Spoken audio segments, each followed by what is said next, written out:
Alam mo ba na habang ang mga hari ay nagpapatayan para sa kapangyarihan, may isang tao na pumili ng ibang daan?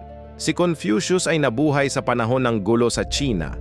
Ang kaharian ay naghati-hati at ang mga warlord ay patuloy na nag-aaway. Siglo-siglong digmaan at kaguluhan ang bumalot sa bansa. Pero si Confucius ay may ibang ideya.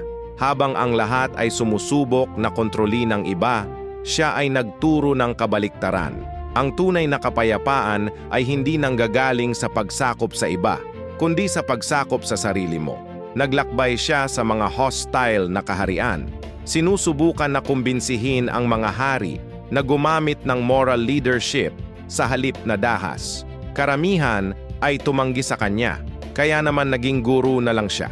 Nagturo ng virtue, respeto at tamang ugali.